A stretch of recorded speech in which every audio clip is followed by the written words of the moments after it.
에베소서 3장 1절에서 6절까지의 말씀 함께 읽도록 하겠습니다. 이러함으로 그리스도 예수의 일로 너희 이방을 위하여 갇힌 자 된 나 바울은 너희를 위하여 내게 주신 하나님의 그 은혜의 경륜을 너희가 들었을 터이라. 곧 계시로 내게 비밀을 알게 하신 것은 내가 이미 대강 기록함과 같으니 이것을 읽으면 그리스도의 비밀을 내가 깨달은 것을 너희가 알 수 있으리라. 이제 그의 거룩한 사도들과 선지자들에게 성령으로 나타내신 것 같이 다른 세대에서는 사람의 아들들에게 알게 하지 아니하셨으니 이는 이방인들이 복음으로 말미암아 그리스도 예수 안에서 함께 후사가 되고 함께 지체가 되고 함께 약속에 참여하는 자가 됨이라. 아멘. 사도는 2장 말미에서 2장 다 기억하십니까? 지난주에 우리가 2장까지 공부했죠. 2장 말미에서 교회의 특권과 신분과 상태에 대해서 기술을 했습니다. 그리고 3장을 이러함으로 이렇게 시작하죠. 이러함으로 헬라어 투투카린이라는 그 말은 for this reason 이러저러한 이유로 이런 말이거든요. 이러저러한 이유로 for this reason. 그러니까 2장하고 3장은 이렇게 연결되어 있는 거예요. 장이 이렇게 나눠져 있어가지고 다른 이야기 하는 것처럼 생각하시면 안 됩니다. for this reason 이러저러한 이유로 이렇게 연결이 되어 있는 거예요.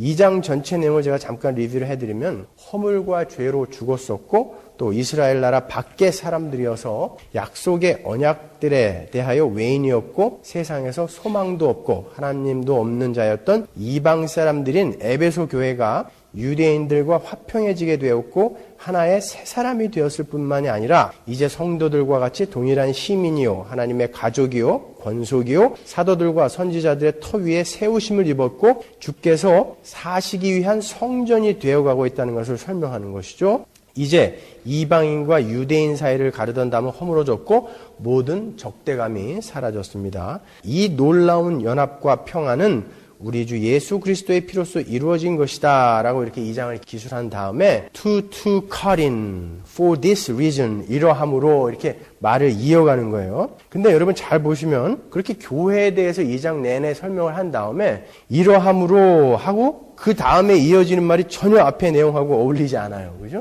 바울이 갑자기 이러함으로 하고서 말을 꺼낸 뒤에 자기의 임무와 그 임무의 목적에 대해서 설명을 하고 자기가 갇힌 이유를 설명하고 자기가 당하는 환난으로 인해서 너희가 낙심하면 안 된다라고 부탁을 한 후에 14절에 보시면 다시 이러함으로 투투카린 이렇게 된단 말이죠. 그러니까 여러분이 헬라어 성경을 보실 수 있으면은 요 1절에서 13절까지가 지금 쭉 전개되어지는 내용 사이에 삽입이 된 걸 알 수 있는 거예요. 그러니까 2장 말미하고 3장 14절이 문맥상 매끄럽게 이렇게 붙어서 연결이 되는 거예요. 왜 사도 바울이 갑자기 자기 이야기를 중단하고 주제에서 벗어난 내용을 말하고 있는지 아십니까, 여러분? 우리는 여기서 사도 바울의 목회자적 심정을 읽어낼 수 있는 거예요. 바울은 로마 감옥에서 에베소 교회 성도들이 자기가 갇혀있는 것에 대해 걱정을 하고 있다는 것을 알았어요. 그리고 그 에베소 교회 성도들이 바울의 건강과 장래에 대해서 심히 걱정을 하고 있다는 것도 알았습니다. 그래서 바울은 교회의 영광에 대해서 계속 기술해 나가다가 혹시 자기가 갇혀있는 것 때문에 에베소 교인들이 복음에 대해 오해를 하고 그것이 오히려 에베소 교인들의 신앙생활에 장애가 될까봐 잠시 에베소 교인들에게 그 고난은 오히려 영광이라는 것을 확인시키고 이야기를 계속 이어나가는 거예요. 그러니까 사도 바울은 어떤 멋진 작품, 문학 작품을 만드는 데는 하등에 관심이 없어요. 사도 바울은 오직 교회에게 관심이 있는 거예요. 조금 자기가 버벅거리는 것처럼 보이다 할지라도 교회들에게 어떻게 하면은 이 현실을 잘 설명할 수 있을까에 관심이 있는 거예요. 그래서 지금 그렇게 문맥의 파격을 구사하는 것입니다. 아직 신앙이 어린 교리의 체계가 잡히지 않은 초대교회에 그리스도인의 영적 풍요와 영광을 가르쳐 놓았는데 사도 바울이 감옥에 갇혀버렸단 말이에요. 그리고 그 초대교회 사람들에게도 점점 핍박과 환난이 닥쳐왔어요. 그때에 믿음이 어린 신자들이 환난 때문에 복음 그 자체를 의심하게 될까봐 노파심에서 자기의 처지에 대해서 확실한 해석을 해주고 그 다음으로 넘어가는 거예요. 고난의 문제만큼 이렇게 빈번하게 하나님의 백성들을 혼란스럽게 하는 것은 없습니다. 그렇죠?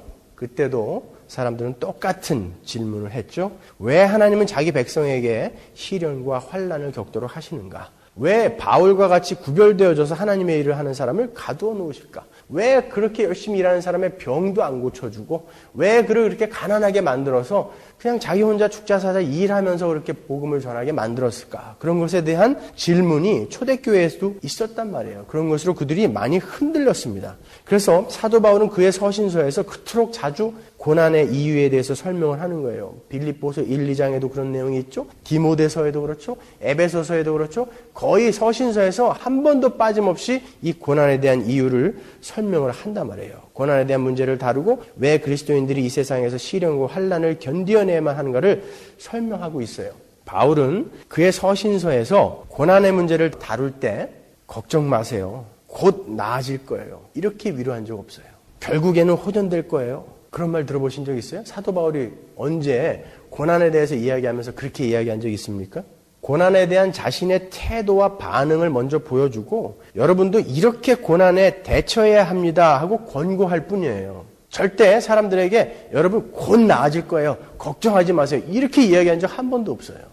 사도 바울이 그의 갇힘에 대해서 오늘 본문에서 어떻게 설명합니까? 사도 바울이 한마디라도 불평합니까? 내가 이렇게 주의 일을 하다가 노인이 되었는데 사도 바울은 그렇게 노인이 되었을 때 감옥에 갇혔단 말이에요. 내가 이렇게 노인이 되었는데 이제는 좀 봐주시지. 아니 또 감옥에 넣으십니까? 이렇게 불평한 적 있어요? 그런 적 없어요. 아니면 사도 바울이 단순히 야 힘들어도 불효불굴의 의지로 내가 이겨내리라. 그렇게 이야기한 적 있습니까?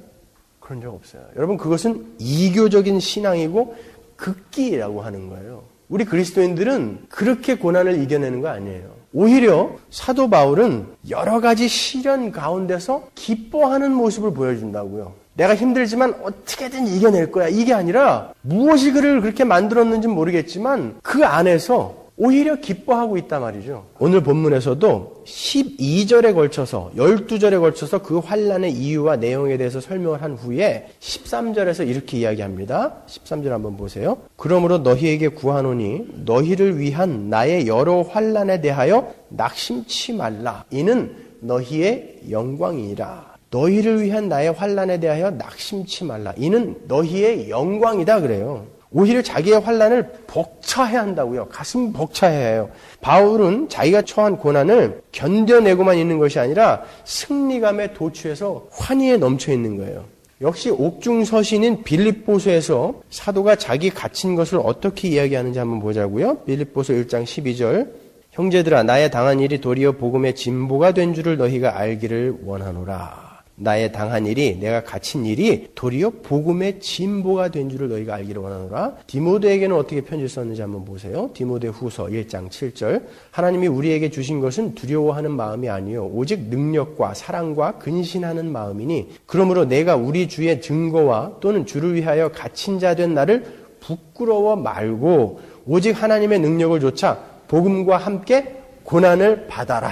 베드로는 어떻게 진술하는지 보자고요. 베드로전서 4장 12절 사랑하는 자들아 너희를 시련하려고 오는 불시험을 이상한 일 당하는 것 같이 이상히 여기지 말고 오직 너희가 그리스도의 고난에 참여하는 것으로 즐거워하라. 이는 그의 영광을 나타내실 때에 너희로 즐거워하고 기뻐하게 하려 함이라. 너희가 그리스도의 이름으로 욕을 받으면 복 있는 자로다. 영광의 영 곧 하나님의 영이 너희 위에 계심이라. 고난을 오히려 기뻐해라. 그게 복이다. 그런다고요. 그게 복이다. 왜 그리스도인의 고난이 복되고 기뻐해야 할 일인가? 자, 오늘 본문에서 바울이 무엇 때문에 그가 갇힌 자가 되었다고 말하고 있습니까? 예수 그리스도의 일로 그래요. 예수 그리스도의 일로. 바울은 자신이 네로 때문에 로마 제국 때문에 붙들려 있다고 말하지 않습니다. 그리스도 예수의 일로 갇혀 있는 이렇게 이야기한다고요. 잘 보세요. 사도는 지금 하나님께서 바울이 감옥에 들어가는 것을 원치 않는데 네로와 로마 제국이 너무 강해서 하나님도 말려주시지 못하고 나를 이렇게 감옥에 갇히게 하셨다 이렇게 이야기하지 않아요. 바로 그 하나님께서 자기의 고난을 허락하고 계시다라는 거예요. 그래서 사도 바울은 엄밀히 말하면 네로의 죄수도 아니고 로마의 죄수도 아니고 그리스도를 위한 그리스도의 죄수다 이렇게 이야기하는 거예요. 거기 보면 The prisoner of Jesus Christ 그런다고요. 예수 그리스도의 죄수라는 거예요. 자기는. 우리가 당하는 고난은 우리가 지금 예수 그리스도의 죄수가 되어 있다는 거예요. 여러분이 그 사실만 확인하고 계신다 해도 여러분 대단한 실력자라고요. 우리 그리스도인이 신앙 때문에 당하는 고난은 예수 그리스도의 손아래에 있는 것이지 예수님의 힘도 닿을 수 없는 대단한 대적의 감옥에 우리가 들어가 있는 것이 아니라는 거예요. 생각해 보세요. 바울이 옛날에 사울로 살았더라면, 여전히 바리새인으로 살았더라면, 여전히 유대인의 율법 교사로 살았더라면 바울이 그 감옥에 들어갈 일이 있었겠습니까? 아니에요. 바울은 다메섹 도상에서 자기에게 나타난 예수님 때문에 감옥에 들어간 거예요. 그가 다메섹에서 예수님을 안 만났다면 바울은 절대 감옥에 들어갈 일이 없었을 거란 말이죠. 여러분이 옛날에 함께 웃고 즐기던 술 친구들이 왜 여러분을 하나둘씩 떠납니까? 왜 때로는 믿지 않는 부모님들이 여러분에게 독서를 퍼붓죠? 왜 때로는 여러분의 남편이, 아내가 예수를 믿으려면 좀 곱게 믿어라. 왜 이렇게 미쳐서 믿냐? 왜 이런 독한 말을 퍼붓습니까? 여러분이 예수를 믿기 때문에 그런 거예요. 어느 날 누군가가 여러분에게 전해준 그 예수 때문에 여러분이 그 가족과 그런 어색한 관계가 된 거란 말이죠. 여러분이 예수를 안 믿었고 예수를 전해받지 않았다면 여러분은 그런 일을 겪을 일이 없어요. 지금도 사이좋게 엄마랑 쇼핑을 가 있던지 맛있는 저녁을 먹고 있을 텐데 왜 여러분이 여기 와서 이렇게 앉아 계시며 때로는 집에 들어가서 오늘도 교회 갔다 왔냐? 집안일 좀 돕지. 너는 도대체 교회가 엄마보다도 더 좋냐? 왜 이런 욕을 듣냐 말이에요. 예수 때문에. 그게 바로 The Prisoner of Jesus Christ라는 거예요. 사탄이 여러분들을 감옥에 쳐넣어서 여러분에게 고통을 주고 괴롭게 만드는 게 아니라 여러분은 지금 예수 그리스도의 포로가 되어 있는 거예요. 예수 그리스도의 죄인이 되어 있는 거예요. 사도 바울이 지금 그 이야기 하는 거예요. 여러분 그러한 핍박이 올 때에 그것은 우리가 예수님도 이기지 못하는 대단한 대적의 감옥에 던져져 있는 것이 아니라 바로 그리스도 예수로 말미암아 예수 그리스도와 예수 그리스도의 죄수가 되어 있는 영광스러운 우리의 실존인 거예요. 왜 예수님은 그리스도인들을 그렇게 그리스도의 죄수로 삼고야 마십니까? 예수 그리스도가 이 땅을 그러한 죄수의 모습으로 살다 가셨기 때문에 그런 거예요. 여러분을 예수님과 동등하게 취급해주고 싶으셔서 그러신 거예요. 골로새서 1장 24절 보세요. 내가 이제 너희를 위하여 받는 괴로움을 기뻐하고 그리스도의 남은 고난을 그의 몸된 교회를 위하여 내 육체에 채우노라. 여기서 그리스도의 남은 고난이라는 것은 그리스도가 지금 고난을 당하다가 조금 남겨놓고 간 고난, 그 고난이 아니라 여러분이 지금 당하고 있는 고난은 바로 예수 그리스도의 그 고난이라는 거예요. 동일한 그 고난에 여러분이 지금 참여하고 있다는 거예요. 그 영광스러운 실존을 설명해 주는 거예요. 그것을 우리가 당하는 고난을 예수 그리스도의 고난이라고 이렇게 이야기하는 거예요. 베드로전서 2장 21절 이를 위하여 너희가 부르심을 입었으니 그리스도도 너희를 위하여 고난을 받으사 너희에게 본을 끼쳐 그 자취를 따라오게 하려 하셨느니라. You should follow in his steps. 너희는 반드시 그 스텝을 따라가야 한다는 거예요. 빌립보서 3장 10절 내가 바라는 것은 그리스도를 알고 그분의 부활의 능력을 깨닫고 그분의 고난에 동참하여 그분의 죽으심을 본받는 것입니다. 그리하여 나는 어떻게 해서든지 죽은 사람들 가운데서 살아나는 부활에 이르고 싶습니다. 그리스도의 부활에 참여하기 위해서는 그 영광스러운 승리에 참여하기 위해서는 반드시 그분의 고난에도 동참해야 한다라는 거예요. 그래서 하나님은 우리를 The Prisoner of Jesus Christ, 예수님의 죄수로 때때로 그렇게 삼아버리시는 거예요. 그래서 그 사실을 잘 알고 있는 사람들은 감옥에 앉아서도 웃음이 나는 거예요. 이렇게 기뻐하는 거예요. 사도 바울처럼. 어떻게 나를 예수님의 고난에 동참시켜 주시는 거야. 아, 나는 진짜 맞구나. 이런 웃음을 웃을 수 있는 거예요. 여러분 제발 오해하지 말아주세요. 그리스도인이 되면 필연적으로 가난해지고 고통만 당하고 그렇게 된다는 말은 절대 아니에요. 몇 번씩 제가 설명해드려요. 여러분들한테. 그리스도인은 그리스도인의 신분에 맞게 타협하지 않고 바르게 살아가려고 노력을 하게 되고 반드시 그로 말미암아 어떤 불이익을 당하게 된다는 거예요. 그걸 우리가 고난이다라고 이야기하는 거라고요. 그러나 그게 없다라는 것은 우리가 바르게 살고 있지 않다라는 것이고 그 사람들은 가짜다 그런 것이죠. 여러분이 예수를 믿으면서도 세상으로부터 어떤 불이익을 당하고 있지 않다면 여러분 고민해 보셔야 됩니다.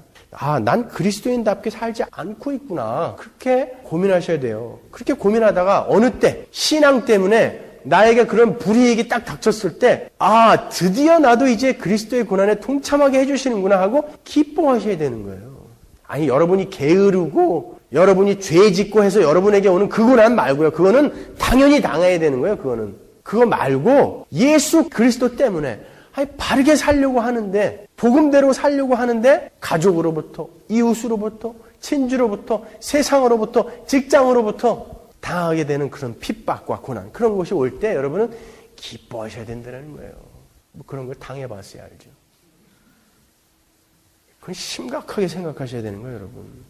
그리고 바울은 에베소 교인들에게 나는 이방인들인 너희들 때문에 감옥에 gat히게 되었다고 이야기합니다. 3장 1절 보세요. 이러함으로 그리스도 예수의 일로 너희 이방을 위하여 갇힌 자 된 나 바울은, 그러죠?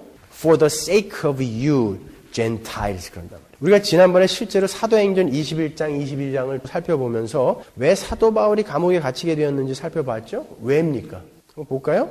21장 27절. 아시아로부터 온 유대인들이 성전에서 바울을 보고 모든 무리를 충동하여 그를 붙들고 외치되 이스라엘 사람들아 도우라. 이 사람은 각처에서 우리 백성과 율법과 이곳을 회방하여, 성전이죠, 모든 사람을 가르치는 그 자인데 또 헬라인을 데리고 성전에 들어가서 이 거룩한 곳을 더럽게 하였다 하니, 지금 헬라인을 데리고 성전에 들어가서 이 거룩한 곳을 더럽게 하였다. 이것은 모함이죠. 이것은 에베소 사람 드로비모가 사도 바울하고 같이 있는 것을 보면서 오해한 거예요. 근데 그 앞에 이유는 맞는 거죠. 바울이 각처에서 우리 백성, 그 유대인들하고 율법하고 성전을 회방해서 가르쳤다라는 거예요. against에서 가르쳤다고 그래요. 어떤 내용이 유대인들을 회방했던 것일까요? 사도 바울은 복음을 전하면서 이방인들의 구원에 대해서 아주 강하게 설교를 했다고요. 그것이 유대인들을 격동시킨 거예요. 그것 때문에 사도 바울이 감옥에 가게 된 거예요.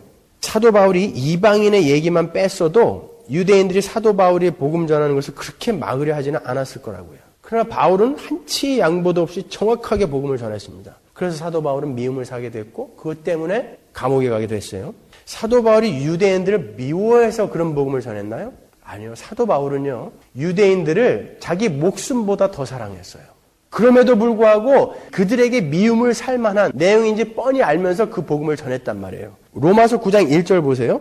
내가 그리스도 안에서 참말을 하고 거짓말을 아니하노라. 내게 큰 근심이 있는 것과 마음에 그치지 않는 고통이 있는 것을 내 양심이 성령 안에서 나로 더불어 증거하노니 나의 형제 곧 고륙의 친척을 위하여 내 자신이 저주를 받아 그리스도에게서 끊어질지라도 원하는 바로라. 이스라엘이, 유대인들이 구원을 받는다면 내가 지옥에 떨어져도 괜찮다 그러는 거예요. 그만큼 사도 바울은 유대인들을 사랑했단 말이에요. 이스라엘을 사랑했는데 왜 유대인들이 그렇게 미워하는 이방인들의 복음을 전할 수밖에 없었냔 말이에요. 진리니까요. 진리니까 안전할 수가 없었던 거예요. 자기들 때문에 감옥에 가 있는 사도 바울의 편지를 받으면서 에베소 교인들이 어떤 생각을 했겠습니까? 에베소 교회 교인들은 대부분 노예이거나 평범한 서민들이었어요. 그런 그들을 위해서 하나님의 아들이신 예수께서 죽으셨고 사도 바울 같은 대사도가 자기들을 위해 감옥에 갇히는 것도 마다 않고 진리를 전하고 있는데 우리가 이렇게 흔들려서는 안 되겠구나 하고 생각을 했을 거예요. 힘을 얻었을 것입니다, 여러분. 그래서 사도는 3장 1절에서 13절까지 그렇게 문법과 문맥에 어울리지 않는 파격까지 행하면서 에베소 교인들을 가르치고 있는 거예요. 오늘 본문을 보시면 사도는 그렇게 이방인들과 유대인들이 한 성령 안에서 한 새 창조물이 된 것을 비밀이라는 단어를 써서 표현을 합니다. 복음은 비밀이다. 천국은 비밀이다. 하나님 나라는 비밀이다. 이런 말을 우리가 성경에서 자주 접하게 됩니다. 그 비밀이라는 단어는 영어의 secret라는 단어하고는 다른 단어예요. 헬라어로는 무스테리온이라는 말인데 거기에서 영어의 미스테리라는 말이 나왔어요. 여러분, 미스테리라는 것은 감추어져 있지만 오히려 호기심을 자극하고 궁금증을 불러일으켜서 나중에 그 감추어진 것이 드러났을 때 감격을 더하기 위해서 감춰놓은 것을 우리가 미스테리라고 하는 거예요. 시크릿은 아예 안 가르쳐 주기로 작정한 게 시크릿이죠. 미스테리는 알려주기 위해서, 나타내기 위해서 감추어 놓은 게 미스테리란 말이에요. 그러니까 제가 여기에다가 이거 꼭 짚고 이게 뭐게 그러면 여러분들 얼마나 궁금해요. 근데 끝까지 안 가르쳐주고 가는 걸 시크릿이라고 하는 것이고 나중에 이렇게 착 보여주면서 이거야. 그러면 아 그거였구나. 이게 미스테리란 말이에요. 그러니까 여러분 미스테리 영화 같은 거 보시면 막 조마조마 하다가 나중에 탁 알게 되면 아, 그거였구나. 그러고 시원하게 나오죠. 근데 끝까지 다 끝났는데도 감독이 뭔 얘기하는 거야? 그건 미스테리 영화가 아니라 컬트 무비라고 하는 거예요. 미스테리는 이렇게 나타내기 위해서 감추어진 게 미스테리란 말이에요. 마가복음 4장 21절 보세요. 또 저희에게 이르시되 사람이 등불을 가져오는 것은 말 아래나 평상 아래나 두려함이냐? 등경 위에 두려함이 아니냐? 드러내려 하지 않고는 숨긴 것이 없고 나타내려 하지 않고는 감추인 것이 없느니라. 들을 귀 있는 자는 들으라. 예수님께서 천국을 비유로 설명하시면서 누가 등불을 가져다가 돛박 아래다 두겠으며 평상 아래, 침대 아래다가 두겠느냐 이런 말이에요. 숨겨둔 것은 드러나고 감추어둔 것은 나타내게 마련이다. 이렇게 말씀하신다고요. 천국의 비밀은 나타내기 위한 비밀이라는 거예요. 사도 바울은 이 비밀이라는 단어를 3장에서만 4번 씁니다. 그리고 그의 서신서에서 총 19번이나 써요. 그러니까 바울의 서신서를 잘 이해하기 위해서는 이 비밀에 대해서 잘 이해를 하고 있어야 합니다. 3절과 4절을 한번 다시 보자고요. 곧 계시로 내게 비밀을 알게 하신 것은 내가 이미 대강 기록함과 같으니 이것을 읽으면 그리스도의 비밀을 내가 깨달은 것을 너희가 알 수 있으리라. 제가 거기다 괄호를 쳐놨어요. 원래 헬라어 성경을 보면 문맥이 그렇게 되어 있습니다. 킹 제임스 버전은 아주 잘 번역을 해놨죠. How that by revelation he made known unto me the mystery. 그리고 괄호를 쳤죠. As I wrote afore. 그리고 쭉 가고 in the mystery of Christ 하고 괄호를 닫아놨단 말이에요. 그걸 보시면 지금 3, 4절에 두 가지 종류의 비밀이 나오는 것을 알 수 있어요. 3절에 나오는 그 비밀은 6절의 내용을 말하는 거예요. 보세요. 지금 3절 후반부부터 4절을 괄호를 쳐놨다는 것은 그건 이렇게 빼도 된다는 거예요. 그러니까 그걸 이렇게 빼고 보시면 3절의 그 비밀은 6절에 이렇게 붙는 거예요. 그것을 로이드 존스 목사님은 특별한 비밀이다 이렇게 말씀해 놓으셨어요. 거기에 큰 의미는 두지 마시고 이렇게 구별을 하기 위한 거니까 그건 특별한 비밀이다. 그리고 그 괄호 안에 삽입구에 들어가 있는 그리스도의 비밀이라고 했죠. 거기 그리스도의 비밀. 그 그리스도의 비밀은 우리가 일반적인 비밀이다 이렇게 이야기합니다. 그러니까 일반적인 비밀이라고 해서 조금 낮은 거, 특별한 비밀이라고 해서 더 높은 거 그게 아니라 일반적인 비밀 그러면 우리가 그 복음, 예수 그리스도 그걸 일반적인 비밀 이렇게 이야기하는 거예요. 이런 내용이죠. 일반적인 비밀이라는 것은 그리스도의 비밀 그거부터 한번 보자고요. 디모데전서 3장 16절 한번 보세요. 크도다 경건의 비밀이요. 이게 바로 이제 일반적인 비밀이에요. 우리가 잘 알고 있는. 그렇지 않다 하느니 없도다. 그는 예수는 육신으로 나타난 바 되시고 영으로 의롭다 하심을 입으시고 천사들에게 보이시고 만국에서 전파되시고 세상에서 믿은 바 되시고 영광 가운데서 올리우셨음이니라. 그렇죠? 여기서 경건이라고 번역이 된 유세베이아는 복음의 개요 이런 뜻이에요. 복음의 개요 거룩 이런 뜻이에요. 그러니까 크도다 복음의 비밀이요 이런 뜻이거든요. 그 복음의 비밀이 뭐예요? 예수 그리스도 그는 하고 나가잖아요. 그 일반적인 비밀 성경에서 나오는 그러한 미스테리는 바로 예수 그리스도를 이야기하는 거예요. 한 아기가 베들레헴 말구에서 났습니다. 그때 당시에 뭐 예수님만 났어요? 뭐 하루에 수천 명씩 세계에서 태어나죠. 그러나 그 아기는 달랐어요. 그 아기는 한 인격 안에 두 본질을 갖고 있었어요. 그리고 그분은 아주 못생기고 작은 청년으로 자라갔어요. 그리고 사람들에게 수모를 당하고 순환을 당하고 심지어는 십자가에 못 박혀 죽임까지 당했단 말이죠. 그리고는 무덤에 들어갔어요. 3일 만에 부활했습니다. 그 사건이 하나님과 인간을 화해시키는 엄청난 사건이었다는 것을 사람들은 알지 못했다고요. 근데 그 사건이 바로 하나님이 구약 내내 계시해 놓은 비밀이었단 말이에요. 근데 사람들은 몰랐단 말이죠. 그런데 다메섹으로 가는 사도 바울에게 나타나셔서 예수님이 그 비밀을 밝히 계시해 주셨단 말이에요. 그래서 사도는 그 계시를, 그 비밀을 이제 알아듣게 되었고 그 비밀에 푹 빠져버렸어요. 아, 이거였구나. 사도 바울은 그의 서신 어디에서나 예수 그리스도 안에서 in Christ를 강조하고 또 강조합니다. 바울은 지금도 특별한 비밀을 이야기하면서 자기가 1장, 2장에 이미 기록해 놓은 예수 그리스도 안에서 이루어진 그 복음의 비밀을 상기시키는 거예요. 그러니까 사도는 지금 이방인과 유대인이 예수 그리스도 안에서 함께 후사가 되고 함께 지체가 되고 함께 약속에 참여하는 자가 되었다는 6절의 그 특별한 비밀을 말하면서 사도 바울이 목숨을 걸고 있는 그 일반적인 비밀이라고 로이드 존스 목사님이 이야기하신 그리스도라는 그 비밀을 먼저 언급하는 것입니다. 사실 그 특별한 비밀은 일반적 비밀의 결과죠. 결국은 같은 이야기예요. 즉 교회의 이야기를 하고 있는 것입니다. 그러니까 3절에서 6절은 원래 이렇게 이어지는 거예요. 제가 그 3절 후반부와 4절을 잠깐 드러냈습니다. 곧 계시로 내게 비밀을 알게 하신 것은 이제 그의 거룩한 사도들과 선지자들에게 성령으로 나타내신 것 같이 다른 세대에서는 사람의 아들들에게 알게 하지 아니하셨으니 이는 이방인들이 복음으로 말미암아 그리스도 예수 안에서 함께 후사가 되고 함께 지체가 되고 함께 약속에 참여하는 자가 됨이라. 제가 여러분이 이해하시기 쉽게 좀 더 풀어서 해석을 해드리겠습니다. 하나님께서 계시로 내게 알게 하신 그 비밀은 지금 그분의 거룩한 사도들과 선지자들에게 성령으로 나타내신 것처럼 명확하게 다른 세대에서는 사람의 아들들에게 알게 하지 아니하셨습니다. 그 비밀의 내용은 이방인들이 복음으로 말미암아 그리스도 예수 안에서 함께 동일한 상속자가 되고 함께 동일한 한 몸이 되고 함께 동일한 약속에 참여하는 자가 된다는 것입니다. 이게 정확한 번역입니다, 여러분. 그런데 5절의 말씀을 갖고 세대주의자들이 이렇게 우겨요. 먼저 5절 한번 읽어보죠. 이제 그의 거룩한 사도들과 선지자들에게 성령으로 나타내신 것 같이 다른 세대에서는 사람의 아들들에게 알게 하지 아니하셨으니, 오해할 만하죠. 이 구절을 들어서 봐라. 교회에 대한 비밀, 하나님 나라에 대한 비밀은 하나님께서 구약 시대에는 계시하지 않으셨다. 그러니까 교회는 하나님께서 유대인들을 구하기 위해서 예수님을 보냈는데 유대인들이 예수님을 거부했기 때문에 궁여지책으로 덤으로 마치 삽입구처럼 역사에 등장한 존재들이다. 이렇게 우깁니다. 만일 유대인들이 하나님 나라를 받아들였다면, 예수 그리스도를 받아들였다면, 그를 메시아로 받아들였다면 결코 교회는 생기지 않았을 거라고 그들은 말한다고요. 그럼 우린 뭡니까, 여러분?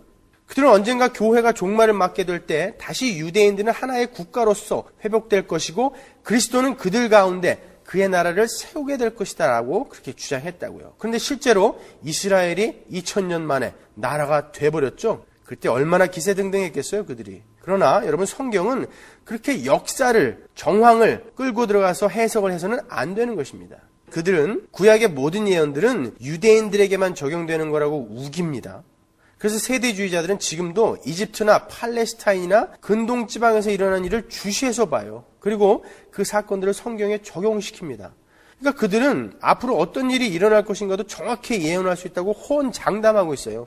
실제로 중국에서 2만만, 계시록에 나오죠? 그 2만만, 2억의 군대가 실크로드를 따라서 아마겟돈 전쟁을 하러 일어날 것이라는 예언도 하고 적그리스도는 누구일 것이다라고 추측도 하고 그래요.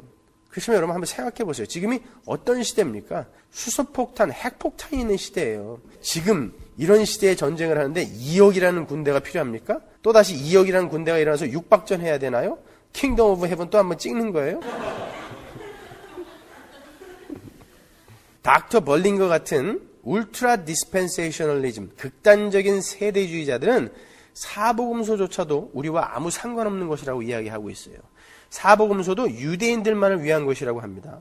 그들은 교회에 관한 메시지는 우리가 오늘 읽은 에베소서 3장에 처음 나오는 거라고 주장해요. 말도 안 되는 얘기죠. 그럼 베드로 설교는 뭡니까? 베드로가 고넬료의 집에 간 사건은 뭐예요? 베드로와 요한이 사마리아에 가서 안수하니까 성령이 임했어요. 교회가 됐습니다. 그건 뭡니까? 전부 바울이 이방인의 사도가 되기 전에 일어났던 일이라고요. 교회, 하나님 나라는 창세기 3장 15절부터 계시된 거예요. 여자의 후손으로 말미암아 이루어질 하나님 나라. 아브라함에게도 하나님께서 너는 복의 근원이 되라고 말씀하셨지 너만 복받아라 이렇게 말씀하지 않으셨다고요. 그건 교회를 약속하신 거예요. 그래서 아브라함의 후손들 중에서도 하나님께서 남은 자만 건지시는 겁니다. 나머지는 계속 유기시키시죠. 그럼 누가 이스라엘입니까? 아브라함의 후손들 중에서도 계속 유기되는 사람들이 있잖아요. 이스마엘도 아니고 에서도 아니고 이렇게 오히려 장자들을 유기시켜버린다고요. 그리고 그 이스라엘 안에 모압 여자 롯이나 여리고 여자 라합을 굳이 집어넣으신다고요. 그러니까 구약 성경 전체의 주제는 바로 이 감추어진 비밀, 예수 그리스도로 말미암아 이루어질 하나님 나라, 교회에 대한 이야기인 것입니다. 그럼 5절의 말씀은 무슨 뜻인가 한번 보자고요. 이제 그의 거룩한 사도들과 선지자들에게 성령으로 나타내신 것 같이 는이라고 제가 거기다 괄호에다가 글자를 하나 더 넣었어요. 다른 세대에서는 사람의 아들들에게 알게 하지 아니하셨으니, 자, 이 말은요, 다른 세대에서는 지금처럼 하나님의 거룩한 사도들과 선지자들에게 성령으로 나타내신 것처럼은 그렇게 확실하게는 나타내지는 않으셨지만, 이런 뜻이에요. 그러나 그림자로 모형으로 계속 계시하셨다는 것이죠. 자, 그리고 다시 한번 읽어보세요. 이제 그의 거룩한 사도들과 선지자들에게 성령으로 나타내신 것 같이는 다른 세대에서는 사람의 아들들에게 알게 하지 아니하셨으니, 그런 말이란 말이에요. 히브리서 11장 39절 보세요. 이 사람들이 다 믿음으로 말미암아 증거를 받았으나 약속을 받지 못하였으니, 그렇죠? 이는 하나님이 우리를 위하여 더 좋은 것을 예비하셨은즉 우리가 아니면 저희로 온전함을 이루지 못하게 하려 하심이니라. 아브라함, 야곱, 모세, 사라, 기드온, 바락, 삼손, 입다, 다윗, 사무엘과 선지자들, 이런 모든 사람들을 쭉 열거하고 그들 모두가 증거를 받았다 그래요. 정확히 번역하면 믿음으로 말미암아 훌륭한 평판을 얻었지만, 그런단 말이야. These were all commended for their faith, 그런단 말이죠. 그러나 그들은 약속이신 예수를 받지는 못했다는 것이에요. 그래도 그들은 멀리서 보고 기뻐했다고 합니다. 히브리서 11장 13절 보세요. 이 사람들은 다 믿음을 따라 죽었으며 약속을 받지 못하였으되 그것들을 멀리서 보고 환영하며 또 땅에서는 외국인과 나그네로라 증거하였으니, 멀리서 보았다 그래요. 뭘 봤어요? 하나님이 계시해 놓으신 하나님 나라, 복음의 비밀이요. 세대주의자들의 주장대로라면 이런 구조들은 다 찢어버려야죠. 하나님은 구약 내내 하나님 나라와 그리스도로 말미암을 교회를 계시하고 계셨던 거예요. 그리고 그 계시가 그리스도 안에서 드러내져서 이제 너희 이방인들과 유대인들이 이렇게 함께 동등한 상속자가 되고 함께 동등한 지체가 되고 함께 동일한 약속의 수혜자가 된 것이라는 것을 사도는 설명하고 있는 것입니다. 자, 3절에 나오는 그 특별한 비밀, 그 특별한 비밀에 대해서 조금 더 공부를 해보면 더 명확해집니다. 그것이요. 3절의 그 특별한 비밀의 내용은 6절의 내용이라고 그랬죠. 6절 한번 다시 보시면, 이는 그 비밀은, 이런 말이죠. 이는 이방인들이 복음으로 말미암아 그리스도 예수 안에서 함께 후사가 되고 함께 지체가 되고 함께 약속에 참여하는 자가 됨이라. 개역 성경으로는 그 의미를 밝히 이해할 수가 없습니다만 헬라어 성경에 보면은 후사, 지체, 약속에 참여하는 자, 그 앞에 전부 쉰이라는 접두어가 붙어 있어요. 이 접두어는 동등한, 공동의, 하나의 이런 뜻이에요. 그러니까 우리말로 함께, 동등한 이 정도로는 의미를 다 전달하기에는 조금 부족한 그런 말이란 말이에요. 그러니까 이 쉰이라는 접두어가 상속자를 의미하는 클레르노모이 앞에 붙어 있고, 몸을 의미하는 소마 앞에 붙어 있고, 동반자, 함께 나누는 자를 의미하는 메토카 앞에 붙어 있습니다.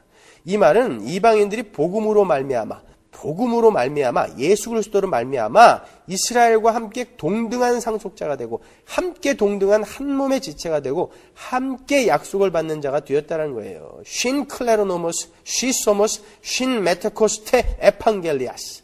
이 말은 구원받은 자들은 그가 하나님과 조금 더 친한 측근이냐 측근이 아니냐 그런 구별이 없다는 거예요. 유대인은 1등이고 이방인은 2등이고 이런 구별이 없다는 것입니다. 그리스도 안에 있는 자들은 누구든지 다 하나님의 복을 공동으로 동일하게 함께 상속받게 되는 거예요. 그리고 한 몸이 되는 것이고 하나의 구속의 언약 안에 참여하게 되는 것입니다. 그러니까 극단적인 세대주의자들은 이 바울 서신도 제대로 이해 못하고 있는 거죠. 무슨 유대인들의 천년 왕국이 옵니까, 여러분? 우리가 예전에 공부한 1장 9절, 10절에도 같은 설명이 나와 있죠. 에베소서 1장 9절 보세요. 그 뜻의 비밀을 우리에게 알리셨으니, 그 비밀이 뭐였어요? 에나케 팔라요. 우리가 자다가도 벌떡 일어나서 할 수 있는 헬라어, 유일한 헬라어. 에나케 팔라요. 하나로 통일되게 하는 거예요. 하늘에 있는 것이나 땅에 있는 것이나 다 그리스도 안에서 통일되게 하려 하심이라. 그게 비밀이란 말이에요. 근데 무슨 유대인과 이방인과 유대인과 교회와 구별이 있냐 말이에요. 지금도 교회 안에서 유대인과 이방인의 구별은 없어요. 누가 유대인입니까? 어떻게 유대인을 지금 구별합니까, 여러분? 유대인들이 2000년 동안 전 세계를 유리방황하면서 피가 섞였어요. 아니, 자기들은 북이스라엘이 아수르에 잠깐 끌려갔다 왔다고 이 사마리아인이나 이 개 같은 놈들아 이렇게 이야기했으면서 지들은 2000년 동안 여기저기 다니면서 섞였는데 어떻게 자기들은 유대인이라고 주장하냐 말이에요. 제가 전에도 말씀드렸지만 지금 흑인, 지금 분명히 흑인인데 5대만 따라 올라가 보면 조상이 백인인 사람들이 태반이래요. 5대만 이렇게 내려와도 인종이 바뀐다고요. 근데 나중에 천년왕국이 세워지면 뭘 근거로 유대인을 데려다가 거기 넣을 거냐 말이죠. 지금 유대인들은 자기들도 피가 30%만 섞이면 그냥 유대인이라고 인정해줘요. 그 피의 농도를 재봐야 돼요? 그거 어떻게 해봐야 돼요? 그거? 아니 신약 시대에도 12지파는 없어졌어요. 12지파가 없는 이스라엘이 무슨 이스라엘이에요? 그럼 말도 안 되는 주장을 한단 말이죠. 근데 여전히 그걸 믿고 있어요. 특히 계시록을 강의하는 사람들이 대부분 이 세대주의에 빠져 있다니까요. 왜냐면 신기하니까. 거기에다가 역사를 착착착착 대입해 주니까 신기하니까. 아니에요. 성경은 그렇게 보는 거 아니에요, 여러분. 자, 6절에 있는 내용 중에서 상속자나 후사에 대해서는 우리가 여러 번 공부를 했으니까 동일한 약속의 수혜자가 되었다는 것만 간단하게 한번 살펴보고 넘어가겠습니다. 유대인과 이방인들이 함께 약속을 받았다고 하는데, 자, 그 약속이 뭡니까, 여러분? 갈라디아서 3장 14절 볼까요? 이는 그리스도 예수 안에서 아브라함의 복이 이방인에게 미치게 하고 또 우리로 하여금 믿음으로 말미암아 성령의 약속을 받게 하려 함이니라. 표준 세번역으로 한번 보자고요. 그것은 아브라함에게 내리신 복을 그리스도 예수 안에서 이방 사람에게 미치게 하시고 우리로 하여금 믿음으로 말미암아 약속하신 성령을 받게 하시려는 것입니다. 약속이 뭐예요? 성령. 사도행전 2장 14절. 베드로가 11사도와 같이 서서 소리를 높여 가로되 유대인들과 예루살렘에 사는 모든 사람들아 이 일을 너희로 알게 할 것이니 내 말에 귀를 기울이라. 때가 제3시니 너희 생각과 같이 이 사람들이 취한 것이 아니라 이는 곧 선지자 요엘로 말씀하신 것이니 일러스되 하나님이 가라사대 말세에 내가 내 영으로 모든 육체에 부어주리니 너희의 자녀들은 예언할 것이요 너희의 젊은이들은 환상을 보고 너희의 늙은이들은 꿈을 꾸리라. 요엘서로 한번 가보자고요. 그 하나님이 하신 약속이 어떤 약속인지. 요엘서 2장 28절. 그 후에 내가 내 신을 성령을 만민에게 부어주리니. 약속이란 말이에요. 거기에 뭐라고 그랬어요?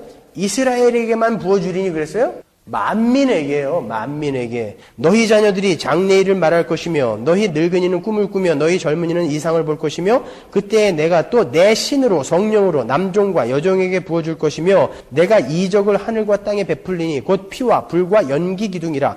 여호와의 크고 두려운 날이 이르기 전에 해가 어두워지고 달이 핏빛같이 변하려니와 누구든지 여호와의 이름을 부르는 자는 구원을 얻으리니. 이스라엘만 누구든지요. 교회 이야기하는 거예요. 나 여호와의 말대로 시온산과 예루살렘에서 피할 자가 있을 것이며 남은 자 중에 나 여호와의 부름을 받을 자가 있을 것임이니라. 렘넌트, 남은 자요. 남은 자. 교회에 대한 약속은 이미 구약에 이렇게 명확하게 나와 있는 거예요. 예수 그리스도의 사역으로 말미암아 성령께서 오심으로 이방인들을 포함한 만민이 그 약속의 수혜자가 된 것입니다. 예수 그리스도가 오시기 전에는 교회를 설명하기 위해서 이스라엘 민족이 되어야만 하나님의 백성이 될 수 있었지만 이제 예수님께서 오셔서 그 비밀이 밝히 드러나 버렸기 때문에 이제 그 드러난 비밀의 내용에 따라 이방인들도 다 하나님의 자녀가 될 수 있게 된 거예요. 이건 단순히 이방인들이 이스라엘 사람이 될 수 있게 됐다라는 그런 거 설명하는 거 아니에요.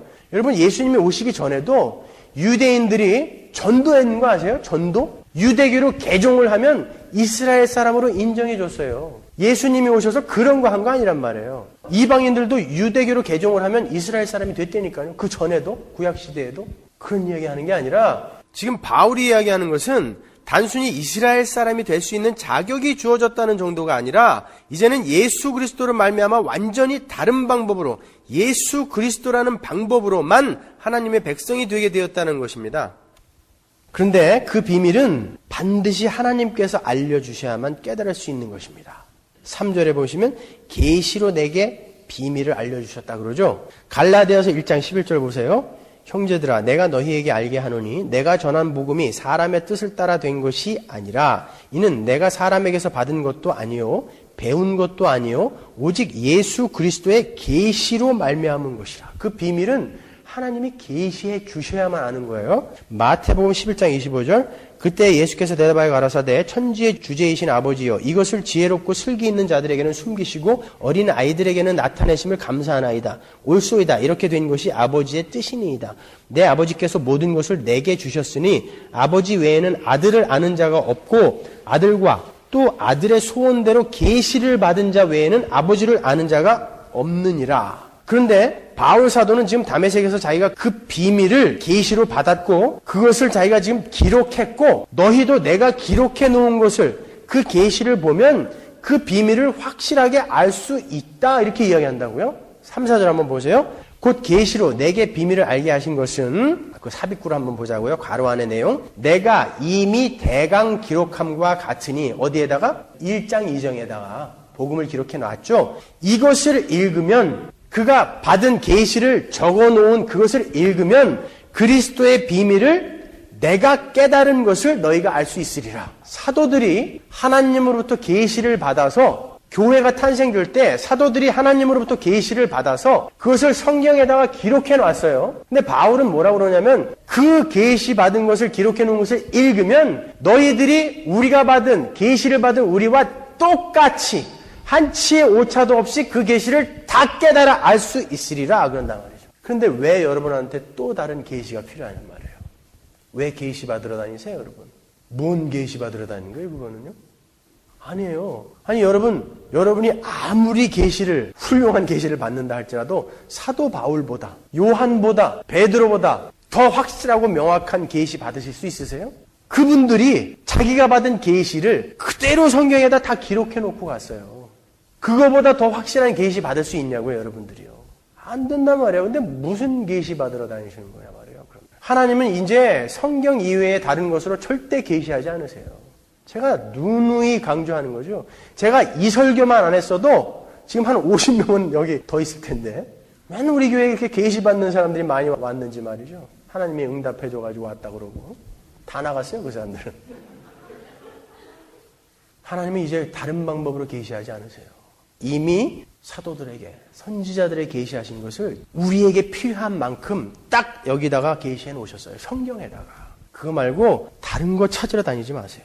고린도전서 2장 6절 보십시오. 그러나 우리가 온전한 자들 중에서 지혜를 말하노니 이는 이 세상의 지혜가 아니요 또 이 세상에 없어질 관원의 지혜도 아니요 오직 비밀한 가운데 있는 하나님의 지혜를 말하는 것이니 또 감추었던 것인데 하나님이 우리의 영광을 위하사 만세전에 미리 정하신 것이라. 이 지혜는 이 세대의 관원이 하나도 알지 못하였나니 만일 알았다면 영광의 주를 십자가에 못 박지 아니하였으리라. 기록된 바 하나님이 자기를 사랑하는 자들을 위하여 예비하신 모든 것은 눈으로 보지 못하고 귀로도 듣지 못하고 사람의 마음으로도 생각지 못하였다 함과 같으니라. 오직 하나님이 성령으로 이것을 우리에게 보이셨으니 성령은 모든 것 곧 하나님의 깊은 것이라도 통달하시느니라. 사람의 사정을 사람의 속에 있는 영 외에는 누가 알리요? 이와 같이 하나님의 사정도 하나님의 영 외에는 아무도 알지 못하느니라. 우리가 세상의 영을 받지 아니하고 오직 하나님께로 온 영을 받았으니 이는 우리로 하여금 하나님께서 우리에게 은혜로 주신 것들을 알게 하려 하심이라.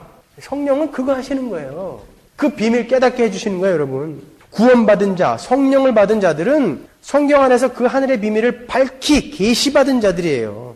그러니까 여러분 딴 계시 찾으러 다니지 마시고 열심히 성경을 읽으세요. 열심히 성경을 읽으세요. 오늘날 우리는 이제 성경에서만 계시를 받습니다. 그 하나님의 계시인 성경에 우리는 우리의 의견을 첨가해서도 안 되고 거기에서 내가 마음에 안 드는 부분을 빼서도 안 되는 거예요. 요한계시록 22장 18절 보시면 내가 이 책의 예언의 말씀을 듣는 각인에게 증거하노니 만일 누구든지 이것들 외에 더하면 하나님이 이 책에 기록된 재앙들을 그에게 더하실 것이요 만일 누구든지 이 책의 예언의 말씀에서 제하여 버리면 하나님이 이 책에 기록된 생명나무와 및 거룩한 성의 참여함을 제하여 버리시리라. 지옥 보내시겠다는 거죠. 그거요. 두려워하셔야 되는 겁니다, 여러분. 이렇게 우리가 하나님의 은혜로 구원을 받았고 성령의 도우심으로 비밀이었던 하나님 나라를 알게 되었고 그것을 소망하게 되었습니다. 자, 그런데 여러분 정말 기쁘십니까? 가슴에 손을 얹고 생각해 보세요. 진짜 기쁘세요? 여러분 그 천국을 생각할 때마다 온몸에 전율이 일어납니까? 덤덤하죠? 왜 그렇습니까? 성령에 의해서 여러분들이 천국에 하나님 나라에 대한 계시를 받았어요, 이제. 근데 왜 이렇게 덤덤하죠, 우리는? 천국은 이 땅에 비밀로 와 있기 때문에 그래요. 겨자씨처럼 와 있기 때문에 그래요. 겨자씨처럼 와 있을 뿐만이 아니라 그나마도 자기의 믿음의 분량만큼만 맛볼 수 있어요. 엄청난 그 천국의 비밀이 이 땅에 우리의 이 한정된 이 이성 안에 다 들어올 수 없단 말이에요. 그래서 이렇게 씨앗으로 와 있단 말이에요, 지금. 근데 우리가 믿음으로 그 나라를 조금씩 이렇게 밝게 보는 거예요. 그러니까 자기의 믿음의 분량만큼 기뻐할 수 있어요. 예수 믿으면서도 늘 짜증내고 늘 그냥 마음에 안 들고 늘 만족하지 않고 그런 사람들은 몰라서 그러는 거예요. 성경은 하루에 한 줄도 안 읽고 기도는 일주일에 한 번 생각나면 하고 그러니 어떻게 알아요? 그 비밀을. 보세요. 마가복음 4장 26절 또 가라사대 하나님의 나라는 사람이 씨를 땅에 뿌림과 같으니 저가 밤낮 자고 깨고 하는 중에 씨가 나서 자라되 그 어떻게 된 것을 알지 못하느니라. 땅이 스스로 열매를 맺되 처음에는 싹이요 다음에는 이삭이요 그 다음에는 이삭에 충실한 곡식이라. 열매가 익으면 곧 낫을 대나니 이는 추수때가 이르렀음이니라. 또 가라사대 우리가 하나님의 나라를 어떻게 비하며 또 무슨 비유로 나타낼꼬. 겨자씨 한 알과 같으니 땅에 심길 때에는 땅 위의 모든 씨보다 작은 것이로되 심긴 후에는 자라서 모든 나물보다 커지며 큰 가지를 내니 공중의 새들이 그 그늘에 깃들일 만큼 되느니라. 예수께서 이러한 많은 비유로 저희가 알아들을 수 있는 대로 말씀을 가르치시되 비유가 아니면 말씀하지 아니하시고 다만 혼자 계실 때에 그 제자들에게 모든 것을 해석하시더라. 여기에 두 가지 비유가 나오죠. 하나는 씨를 뿌려놓은 농부의 비유고 하나는 겨자씨의 비유예요. 이 두 비유는 거시적으로는 하나님 나라의 확장 및 성장에 대해서 설명하는 거지만 작게는 성도 개개인 안에서 체감되어지는 천국과 하나님의 계시의 점진성을 나타내 주는 거예요. 농부가 씨를 뿌려놓고 열매를 기다리는데 여러분 씨를 뿌려보신 분은 아시겠지만 얼마나 작아요. 그거 뿌려놓고 거기에서 뭐가 나온다는 것을 기대하는 게 오히려 이상할 만큼 아주 보잘것없어 보인다고요. 그런데 농부가 그 씨를 뿌려놓고 기다렸더니 거기에서 줄기가 나오고 잎사귀가 나오고 꽃이 피고 열매가 맺히고 풍성한 소출이 일어난다. 천국은 점점 그렇게 점진적으로 성장하고 실해지고 그런 것이라는 것이죠. 우리가 거듭나고 처음에 깨닫는 천국은 그렇게 겨자씨 같은 것이지만 점점 우리는 더욱더 깊이 밝게 볼 수 있는 거예요. 지금 우리가 이 땅에서 누리는 그 천국이라는 것이 세상 사람들이 보기에는 보잘것없어 보일 수 있어요. 그러나 거기에는 엄청난 풍요와 풍성함이 들어있는 것입니다. 여러분 아기가 생길 때도 마찬가지예요. 아기가 처음에 이 수정란이라는 세포, 그 단세포에서 시작되는 거예요. 그 세포가 어머니의 그 자궁벽에 착상이 되면은 이게 2배수로 계속 분열한다고. 그래서 270개가 딱 되면 멈추고 그때에서야 비로소 뇌도 생기고 심장도 생기고 위도 생기고 모양을 갖춰요. 그러나 그 모든 것이 그 수정란 안에 들어있는 거죠. 여러분도 다 그 안에 들어있을 테니까요. 우리는 지금 천국을 그렇게만 보고 있는 거예요. 천국은 그렇게 겨자씨처럼 수정란처럼 그렇게 와 있어요. 그런데 하나님은 우리에게 믿음이라는 걸 주셔서 그 믿음이 자라가는 만큼 천국을 누릴 수 있게 해주신다고요. 사람들은 나사렛의 그 못생긴 작은 청년 그리고 그를 따르던 11명의 쭈구리한 제자들 거기에서 시작된 교회가 거기에서 시작된 하나님 나라가 거기에서 시작된 그 천국이 뭐 그렇게 대단하겠나 그렇게 생각했다고요. 그러나 천국은 하나님 나라는 이렇게 확장됐어요. 2000년 동안 이렇게 커졌습니다. 겨자씨의 비유에서도 마찬가지예요. 이 겨자씨라는 것은 히브리 사람들이 아주 작은 걸 나타낼 때 속담에서 쓰던 말이거든요. 우리가 우리말에 뭐 보잘것없는 것을 세 발의 피 그런 거랑 똑같은 거예요. 겨자씨. 그래서 예수님도 겨자씨라는 말을 자주 인용을 하시는데 그 겨자씨 보셨어요? 요만해요. 먼지만 해요. 근데 그 겨자씨가 3m 높이의 커다란 잎을 가진 그런 나무가 된다는 것이죠. 거기에 공중의 새가 깃들일 나무 그렇게 이야기를 하는데 공중의 새라는 것은 당시에 랍비들이 쓰던 수거예요. 열방을 가리치던 수거. 그 겨자씨 안에 열방을 품을 만한 그런 천국의 비밀이 들어있다는 거예요. 그 비밀을, 그 천국의 비밀을 유대인들은 이해를 하지 못했던 거예요. 그러나 사도 바울은 이해를 했던 거죠. 그래서 그 6절에 그런 특별한 비밀에 대해서 언급을 하고 있는 것입니다. 하나님은 이제 교회에게 성경을 통해서 천국에 관한 완전한 계시를 주셨습니다. 여러분은 공부하셔야 합니다. 그 비밀을 아는 만큼, 깨달은 만큼 누리실 수 있는 거예요. 그런데 또 한 가지 비밀이 있습니다. 아주 중요한 비밀이죠. 그 나라, 천국의 확장 원리입니다. 그 하나님 나라의 확장 원리는 힘과 무기가 아니에요. 여러분 이걸 정확히 알아놓으셔야 돼요. 그 나라의 확장 원리는 전하는 자가 땅에 떨어져서 죽는 썩어지는 미랄의 원리예요. 2000년 동안 하나님의 교회가 어떻게 전파되어졌습니까, 여러분? 한 손에는 칼을 들고 한 손에는 성경을 들고 믿을래 안 믿을래 그렇게 지금 전파가 되어져 왔나요? 그 11명의 제자들로부터 기독교가 지금까지 어떻게 전파되어져 왔어요? 기독교는요, 전하는 자의 피를 타고 흘러서 지금까지 온 거예요. 실제로 그러한 힘과 칼을 가지고 전했던 적이 있었죠. 12세기 이후에 200년 동안 십자군 전쟁을 치렀잖아요. 칼을 들고 가갖고 예루살렘 성지 탈환한다고 말해요. 그게 무슨 의미가 있다고. 수백만 명이 죽었어요. 그것 때문에.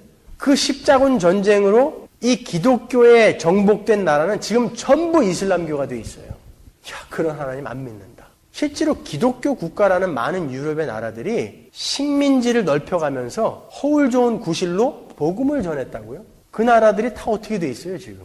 기독교는 그렇게 전파되지 않아요. 우리는 썩어지는 미랄의 원리를 몸으로 살아내야 되는 자들이에요. 그게 하나님 나라의 확장의 원리예요. 교회인 우리가 커가는 원리라고요, 그게. 교회는 우리의 피를 타고 우리의 눈물을 타고 확장되어져 가고 커져가는 거예요. 그게 하나님 나라의 원리인 것입니다, 여러분. 그 원리로 겨자씨가 겨자나무가 되어가는 거예요. 아주 논리가 바르고 똑똑하고 따지기 좋아하는 대학교 4학년 남학생에 관한 이야기를 제가 한번 책에서 본 적이 있어요. 그 학생은 어머님 때문에 억지로 교회에 나가 있긴 했지만 철저한 무신론자였다고 그래요. 근데 너무 똑똑해가지고, 애가 너무 똑똑해가지고 목사님들이 하는 설교에 대해서 조목조목 논리를 가지고 반박을 할 수 있었다고 그래요.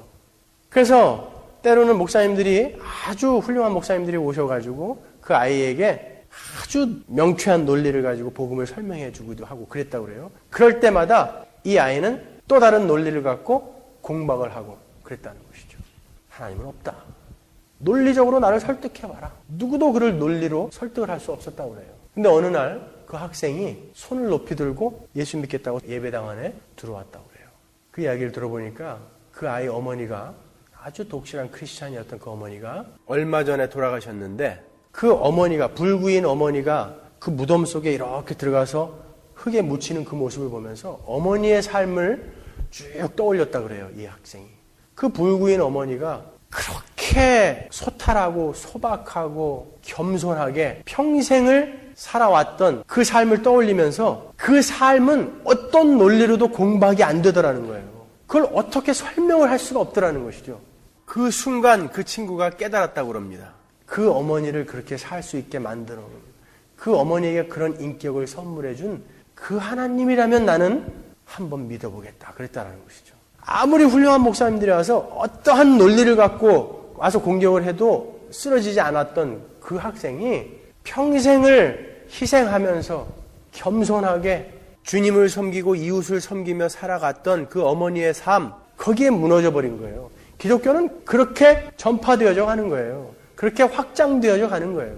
실제로 세상 사람들도 그런 모습이, 그렇게 겸손하게 희생적으로 남을 섬기고 이웃을 섬기며 그렇게 사는 그런 모습이 승리의 모습이고 강한 모습이라는 것을 압니다. 여러분 보세요. 세상 사람들이 여자는 약하지만 어머니는 강하다라는 말을 자주 쓰죠. 예수를 안 믿는 사람들도 그러한 모습이 승리의 모습이며 강한 모습이라는 것을 아는 거예요. 왜냐하면 늘 당하는 것만 같고 늘 연약해 보이고 가족을 위해서 흔쾌히 자기의 유익을 포기하는 그러한 어머니야말로 세상에서 제일 강한 분이다라고 세상이 이야기하고 있잖아요. 그 원리는 성경의 원리인 거예요. 제가 이런 시를 하나 여러분들에게 소개하고 싶어요. 심순덕님이라는 시인이 쓴 엄마는 그래도 되는 줄 알았습니다 라는 시예요. 한번 보세요. 엄마는 그래도 되는 줄 알았습니다. 하루 종일 밭에서 죽어라 힘들게 일해도 엄마는 그래도 되는 줄 알았습니다. 찬밥 한 덩이로 대충 부뚜막에 앉아 점심을 때워도 엄마는 그래도 되는 줄 알았습니다. 한겨울 냇물에서 맨손으로 빨래를 방맹이질해도 엄마는 그래도 되는 줄 알았습니다. 배부르다 생각 없다 식구들 다 먹이고 엄마가 굶어도 엄마는 그래도 되는 줄 알았습니다. 발 뒤꿈치 다 해져 이불이 소리를 내도 엄마는 그래도 되는 줄 알았습니다. 손톱이 깎을 수조차 없이 닳고 문드러져도 엄마는 그래도 되는 줄 알았습니다. 아버지가 화를 내고 자식들이 속 썩여도 끄떡없는 엄마는 그래도 되는 줄 알았습니다. 외할머니 보고 싶다. 외할머니 보고 싶다. 그것이 그냥 넋두리인 줄만 알았는데 한밤중 자다 깨어 방구석에서 한없이 소리 죽여 울던 엄마를 본 후론 엄마는 그러면 안 되는 것이었습니다. 어떻습니까, 여러분? 너무 아름답지 않습니까? 엄마라는 이름은 그렇게 아름다운 거예요. 어머니라는 이름은 그렇게 아름다운 거예요. 우리는 그 앞에 무릎을 꿇을 수밖에 없는 거예요. 그리스도인들은 모두 그렇게 살 수 있는 능력이 주어져 있다니까요. 어머니뿐만이 아니라. 우리 주님께서 그렇게 살다가 가시지 않았습니까, 여러분? 우리 주님의 희생을 그대로 보여주는 것이 바로 이런 어머니의 모습이에요. 여러분, 우리가 살아내야 할 예수님의 삶이 생각이 나지 않으시거든 이러한 어머니의 희생의 삶을 떠올리세요.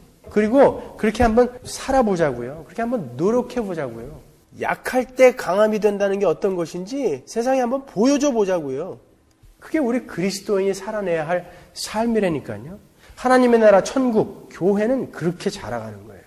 이제 그 하나님 나라는 하나님께서 정해놓으신 숫자가 차게 되면 계시록의 그 찬란한 하나님 나라로 완성이 될 것입니다. 누구도 방해할 수 없어요. 이 겨자씨는 반드시 엄청난 겨자나무가 될 것입니다, 여러분. 마태복음 13장 44절 보고 오늘은 마치도록 하겠습니다. 천국은 마치 밭에 감추인 보화와 같으니 사람이 이를 발견한 후 숨겨두고 기뻐하여 돌아가서 자기의 소유를 다 팔아 그 밭을 샀느니라. 또 천국은 마치 좋은 진주를 구하는 장사와 같으니 극히 값진 진주 하나를 만남에 가서 자기의 소유를 다 팔아 그 진주를 샀느니라. 그렇게 천국의 비밀을, 그 계시를 조금 이해한 사람들은 이렇게 살 수 있다는 것인데, 이 비유를 여러분이 잘 보시면 지금 밭에 감추인 보화와 진주의 비유란 말이죠. 이스라엘은요, 메소포타미아하고 이집트 사이에 끼어 있었기 때문에 전쟁이 너무 잦았어요.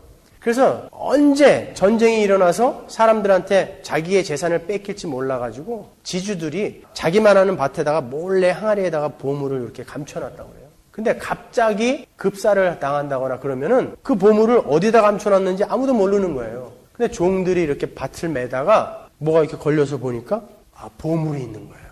그럴 때 그 종이 어떻게 하는가? 얼렁 달려가고 모든 소유를 다 팔아서 그 밭을 사지 않겠느냐 이런 말이죠. 진주는요. 당시의 부의 상징은 진주였어요. 다이아몬드도 아니고 아무것도 아니고 진주였단 말이에요. 그래서 클레오파트라가 갖고 있던 진주가 250만 파운드짜리였대요.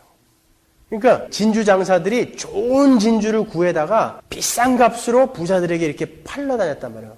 근데 이 진주 장사가 막 진주를 찾아다니다가 진짜 좋은 진주를 발견했어요. 그러면 역시 달려가서 자기의 모든 소유를 다 팔아서 그 진주를 산단 말이죠.